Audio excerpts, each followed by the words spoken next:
Hi viewers, welcome back to my channel. நான் உங்கள் வித்யா ருத்ரன். இன்று நாம் பார்க்க இருக்கும் தலைப்பு நேர்மறை எண்ணங்களும் மகிழ்ச்சியின் வண்ணங்களும். தலைப்பை கொஞ்சம் வித்தியாசமாக எடுக்கணும்ன்ட்டு எனக்கு ஐடியா இல்லை, ஆனால் இந்த தலைப்பு எனக்கு வந்துச்சு. என் மைண்டுக்குள்ளே அவர் கொண்டு வர விஷயங்கள் தான் எல்லாமே. ஸோ இந்த நேர்மறை எண்ணங்கள் என்ற விஷயத்தை நம்ம கொஞ்சம் ஆழமாக பார்ப்போமே. அதுதான் இம்பார்ட்டன்ஸ். இந்த உலகத்திலேயே முக்கியமாக தேவைப்படுற ஒரு விஷயம் நேர்மறை எண்ணங்கள். ஏனென்றால் கணப்பேரோட வாழ்க்கையில் அந்த நேர்மறை எண்ணங்கள் என்ற விஷயம் மறைக்கப்பட்டே இருக்கிறது. அந்த ஒரு காரணம் போதும் அவங்க வாழ்க்கையோட அடுத்த கட்டத்துக்கு நகர்றதில் பல இன்னல்களை சந்திக்க நேரிடலாம். ஏனென்றால் எண்ணங்களுக்கு அவ்வளோ சக்தி இருக்குது. அதால் தான் நம்ம யோசிக்கிற ஒவ்வொரு விஷயமும் ஒரு பாசிட்டிவான தன்மையில் நம்ம யோசிக்கணும்னு யோசிப்போமே, அந்த யோசனை தான் நேர்மறை எண்ணங்கள்.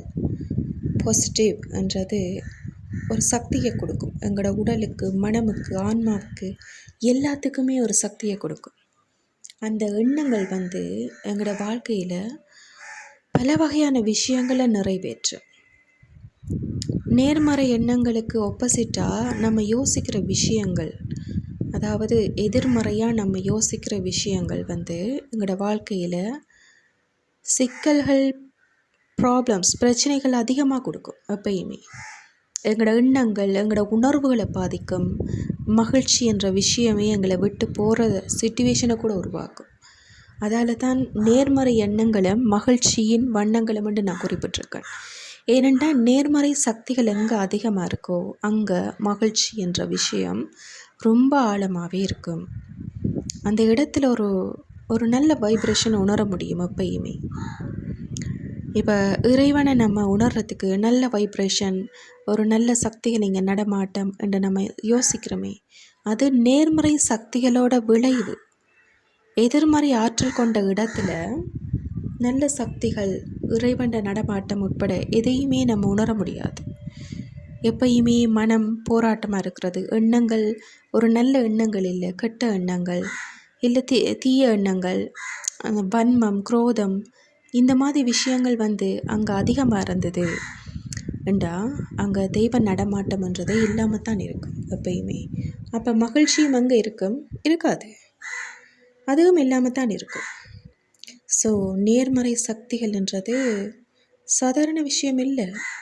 அந்த எண்ணங்கள் எங்களுக்குள்ளே நம்ம அதிகமாக உருவாக்க வேண்டிய ஒரு விஷயம். ஏனெண்டா நம்ம ஒரு விஷயத்தை யோசிக்கும் போது நல்ல விதமாக யோசிக்கணும். எங்களோட எண்ண அலைகளில் நம்ம ஒரு விஷயத்தை செயல்படுத்துகிறோம். இப்போ எனக்கு ஒரு விஷயம் கிடைக்கணுமெண்டா அந்த விஷயத்தை நான் எப்படி அணுகிறேன், அது எனக்கு ஓகே, இது எனக்கு நல்ல விதமாக எனக்கு கிடைக்கும் அப்படின்னு சொல்லி நம்ம யோசிக்கும் போது அது ஒரு பாசிட்டிவான தாக்கத்தை எங்கள் மனதிலேயே ஏற்படுத்தும் போது பிரபஞ்சத்தில் எப்படி எதிரொலிக்கும், அந்த பாசிட்டிவ் தன்மையோடு தான் எதிரொலிக்கும் போது என்ன நடக்கும், அது எங்களுக்கு வேலை செய்து எங்களுக்கு அந்த விஷயத்தை மீட்டு கொடுக்கறதுக்குரிய தன்மையை உருவாக்கும் இந்த பூலோகத்தில். ஸோ அந்த நேர்மறை என்றது இதுதான். நம்ம யோசிக்கிற விஷயங்களை சரியான முறையில் யோசிச்சிடணும். எண்ண ஓட்டங்கள் எங்களோட உடலோட இயக்கம் மட்டுமில்ல, உணர்வுகள் இந்த பிரபஞ்ச அண்ட சராசரத்தோட சக்திகள்லையும் தாக்கத்தை செலுத்தும். ஏன்னா அந்த மாதிரி தான் வடிவமைக்கப்பட்டிருக்கு. அண்டத்தில் உள்ளது தான் பிண்டத்திலும் உள்ளது என்றா நம்ம இங்கே என்ன உணர்வலைகளை நம்ம உள்ளுக்குள்ளே வெளிப்படுத்துகிறோமோ அந்த உணர்வலைகள் என்ன செய்யும், அங்கால அந்த பிரபஞ்சத்தில் எதிரொலிக்கும் போது நல்ல விதமாக வெளிப்படுத்தினா நல்ல விதமாக வெளிக்கொணரும். இல்லை நம்ம கெட்ட விதமாக அதை வெளிப்படுத்துகிறோமா, அந்த விஷயமும் கெட்ட விதமாக தான் எங்களுக்கு அந்த தாக்கத்தை ஏற்படுத்தும். சிவரில் பந்தை எறியும் போது என்ன வேகத்தில் எறிகிறோமோ அது திரும்ப அப்படி ரிவர்ஸில் தான் வரும் எங்களுக்கு. ஸோ சரியான முறையில் எறியும் போது தான் சரியான முறையில் அது எங்களை சேரும். பிழையான முறையில் நம்ம எரிச்சோம்னா அது சரியான அந்த நோக்கு இடத்துக்கு சேராது. இல்லை, அதோட தாக்கமும் எங்களுக்கு தீமையாக தான் அமையும். ஸோ இதுதான் நம்ம சரியான விஷயங்களை நமக்குள்ளே பதிச்சு அந்த விஷயத்தை நமக்குள்ளேயும் நினைக்கிறோம், இல்லை மற்றாக்கட்டையும் வெளிப்படுத்துகிறோம்டா அதோட எதிரொலி எப்படி இருக்கும்? நல்ல விதமாக இருக்கும். இல்லைண்டா அதோட எதிரொலி மறைமுகமான தாக்கம், மனப்போராட்டம், கவலை, துக்கம், எல்லா விதமான கெட்ட விஷயங்களையும் அதுக்குள்ளே கொண்டு வரும்போது எங்களோட வாழ்க்கையோட அடுத்த கட்ட பாதையில் கணக்க பிரச்சனைகள் ஏற்படும். வாழ்க்கையில் ஒவ்வொரு விஷயத்துலையும் இன்னல்களை கொடுக்கும். நம்ம அடுத்த ஸ்டெப்ஸ் எடுத்து வைக்கும்போது யோசிக்க வேண்டிய ஒரு சுச்சுவேஷனே வரும். என்ன நடக்கும், இப்படி நடக்குமா, அப்படி நடக்குமா, எங்களுக்குள்ளேயே பதட்டம், போராட்டம் எல்லாமே ஏற்படும். என்ன காரணம்? நேர்மறை சக்திகளோட ஆதிக்கம் அங்கே இல்லை. நமக்குள்ள நல்ல எண்ணங்கள் இருந்தால் எல்லாமே நமக்கு நல்ல விதமாக நடக்கிறதுக்குரிய விஷயத்த நமக்கு வெளியில் பிரபஞ்சம் உருவாக்கும். ஏனெண்டா நல்ல விதமாக அந்த உயிர் யோசிக்குது, ஒவ்வொரு விஷயத்தையும் நல்ல விதமாக உணருது என்றும்போது எங்களுக்கு வெளியில் நடக்கிற ஒவ்வொரு விஷயமும் என்ன நடக்கும்? நல்ல விதமாக தான் செயல்படுத்தப்படும். ஸோ இந்த நேர்மறை சக்திகள் என்ற ஒரு விஷயத்தில் மகிழ்ச்சி என்ற ஒரு விஷயத்தை நான் கொண்டு வந்திருக்கேன். காரணம் என்னண்டா அதோட தாக்கம் எங்களுக்கு மகிழ்ச்சியோட ஒரு ஆழம் என்ற விஷயத்தை கூட பார்க்க முடியும். அதாவது கூடுதலாக லைஃப்பில் எல்லாரோட வாழ்க்கையிலையும் ப்ராப்ளம்ஸ் இருக்குது தான், இல்லைன்னு சொல்லலாது. ஆனால் எங்களோட எண்ணங்களுக்கு நாம் முழுமையான ஒரு நல்ல சக்தியை கொடுத்தவன்டா அந்த எண்ணங்கள் சரியான முறையில் இப்போ நான் இன்னொருத்தருக்கு இப்போ நம்ம யோசிப்போம்னு வைப்போமே, நான் இப்போ என்னோட இருக்கிறத வச்சு இன்னொருத்தருக்கு ஏதாவது செய்யணும், அவங்க கஷ்டப்பட்டுட்ருக்காங்க, இல்லை அவங்களுக்கு ஏதாவது ஒரு விஷயத்தில் நான் ஹெல்ப் பண்ணணும், இல்லை ஏதாவது ஒரு விஷயம் அவங்களுக்காக நான் நல்லது ஒரு நல்ல விதமாக இன்னொருத்தருக்கு இல்லை எனக்கு என்றால் கூட நான் நல்ல விதமாக ஓகே நான் இதை இந்த மாதிரி செய்து இப்படி சரிப்படுத்தலாம் என்று நல்ல விதமாக எனக்கோ இன்னொருத்தருக்கோ நம்ம யோசிக்கும் போது, இல்லை வேறொரு என்ன பிராணிகளோ எதுவாக இருந்தாலும் எல்லாமே இந்த உலகத்தில் உயிர் தான். எதுக்காவது நம்ம நல்ல விதமாக யோசித்து அதை செயல்படுத்தும் போது எங்கள் மூலமாக எங்களுக்குள்ள அந்த உணர்வு மகிழ்ச்சியைத்தான் முதல்ல கொண்டு வரும். ஒரு திருப்தி கிடைக்கும், அது மகிழ்ச்சியை கொண்டு வரும். அது பிரபஞ்சத்தில் எதிரொலிக்கும். எப்படி? பல மடங்கா எதிரொலிக்கும் போது அதோட தாக்கம் இறைவனை கூட நம்மளை நெருங்க வைக்கிற ஒரு தாக்கத்துக்குள்ளே கொண்டு வரும். ஏனண்டா நம்ம செய்கிற ஒவ்வொரு சின்ன விஷயமும் அது நல்ல விஷயங்களாக இருக்கும் பட்சத்தில் ஒவ்வொரு சின்ன விஷயங்களும் நீங்கள் இப்போ ஒரு கோயிலில் போய் ஏதாவது ஒரு விஷயம் நல்லது செய்கிறீங்களோ, இல்லை வெளியில் நீங்கள் பார்க்குற சமூகத்தில் ஏதாவது ஒரு விஷயம் சின்னனா சரி ஏதாவது ஒரு நல்ல விஷயம் பண்ணுறீங்களா? ஸோ அந்த பிரபஞ்சம் என்ற விஷயம் கொடுக்குற தன்மையில் இருக்கிறது தானே. அப்போ நேர்மறை எண்ணங்களோடு நம்ம இதுகளை செய்யும் போது மனதில் நல்லது யோசித்து தான் அதை செய்வோம், கெட்டதை யோசித்து செய்ய மாட்டோம். கெட்டதை யோசித்து செய்யும் போது கெட்டதை யோசித்து ஒருத்தன் நல்லது செய்கிறான் வெளியிலண்டா, எனக்கு இதால் இப்படி நடக்க போகுது அப்படி நடக்க போகுதுன்னு யோசித்து நம்ம நல்லது செய்தால் கூட அந்த கெட்டதோட தாக்கம்தான் அங்கே ஒர்க் பண்ண மொழிய வெளியில் அவங்க பண்ணின நல்லது ஒர்க் பண்ணாது. ஸோ இந்த எண்ணங்களுக்கு எவ்வளோ பெரிய சக்தி இருக்குது. நம்ம கொடுக்குற தன்மைக்கு வர முதலே எங்களோட எண்ணங்களைத்தான் அந்த பிரபஞ்சம், அண்ட சராசரம், இறைவன் எல்லாருமே கவனிக்கிறாங்க. அந்த எண்ணத்தில் என்ன இருக்குது, அந்த எண்ணம் சரியாக இருக்கா, நேர்மறையாக இருக்கா, இல்லை மறைபொருளாக இருக்காது, இல்லை என்ன விதமாக இருக்குது அந்த எண்ணங்கள், அந்த உயிருக்குள்ளே அந்த எண்ண அலைகள் என்ன விதமாக ஓடுது, இதைத்தான் முதல்ல பார்ப்பாங்க. நம்ம இப்போ சுயநலமாக யோசித்து கொண்டு மனதுக்குள்ளே வெளியில் ஒரு நல்லது செய்தால் கூட அது கடவுளால் அங்கீகரிக்கப்பட மாட்டாது. ஏனெண்டா எங்களோட எண்ண ஓட்டத்தில் அது பிழையான எண்ணக்கருவாக இருக்கிறதால இறைவன் எவ்வாறு அங்கீகரிப்பார்? நீங்களே கொஞ்சம் யோசிச்சு பாருங்களேன் இந்த விஷயத்தை. அதால் தான் இந்த நேர்மறை எண்ணங்கள் சாதாரண விஷயம் இல்லை. நான் சொன்னதுக்கு காரணம் அதான். நம்ம சுயநலமாக கணக்கு விஷயங்களை உள்ளுக்குள்ளே யோசித்து கொண்டு எங்களுக்கு சாதகமாக இப்படி நடக்கும், இது செய்தால் இது நடக்கும், இது செய்தால் அது நடக்கும் என்று நம்மளே கணக்கு விஷயங்களை யோசித்து கொண்டு எங்களுக்குள்ள வெளியில் நல்லவங்க மாதிரி கணக்கு உதவிகளை நம்ம செய்திருக்கோம்டா நம்மளுக்கு நல்லது நடக்கும் என்று யோசிக்கிறீங்களா? இறைவன் விஷயத்தில் வேணுமெண்டா பூலோகத்தவர்களை ஏமாற்றலாம், இரண்டாவது தான் நடக்குது இந்த பூலோகத்தில். மனிதர்களை ஏமாற்றலாம். ஒரு மனிதனோட எண்ணம் இன்னொரு மனிதனுக்கு தெரிய வாய்ப்பில்லை. ஆனால் இறைவன்கிட்ட எதை ஏமாற்ற முடியும் எங்களால்? எங்களோட எண்ணோட்டத்தை முதல்ல கவனிக்கிறது இறைவன் தான். அவரை தாண்டி எந்த எண்ணோட்டமும் எங்களுக்குள்ளே வராது. அப்படி இருக்கும்போது ஒரு கெட்ட எண்ணோட்டம் உண்டால் கூட அதை பார்த்து கொஞ்ச நேரம் பொறுமையாக தான் இருப்பேன்.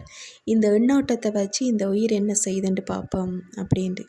ஒரு கெட்ட எண்ணோட்டமாக இருந்தாலும் நல்ல எண்ணோட்டமாக இருந்தாலும் அந்த எண்ணோட்டம் அந்த உயிருக்குள்ளே எவ்வாறு செயல்படுது, அதன் மூலம் அது என்னத்தை எதிர்பார்த்து செய்யுது, எல்லாத்தையுமே பார்த்து கொண்டு தான் இருப்பாங்க. அப்போ நல்ல விதமாக யோசித்து நல்ல விதமாக பண்ணும்போது அதுக்குரிய பலாபலனும் நல்ல விதமாக அமையும். இறைவனோட அனுக்கிரகமும் நல்ல விதமாக அமையும். கெட்ட எண்ண ஓட்டத்தோடு நம்ம வெளியில் என்ன நல்ல விஷயம் செய்தால் கூட அதோட தாக்கம் வெளியில் பார்க்குறதுக்கு நல்ல விதமாக காட்டுப்பட்டாலும் இறைவனோட பாதையில் அந்த உயிருக்கான எந்த அங்கீகாரமும் இருக்காது. இது வெளிப்படையான உண்மை. எனக்கு என் இறைவன் வெளிப்படுத்திய உண்மை. உன் எண்ண ஓட்டங்கள் சரியாக இருக்கும் பட்சத்தில் என்னை நெருங்கும் பாதை திறக்கும். ஸோ இது உண்மையான ஒரு வார்த்தை. ஏனென்றால் சரியான எண்ணோட்டங்கள் இல்லாத பட்சத்தில் இறைவனை அடைகிறது என்றது சாத்தியப்படாது.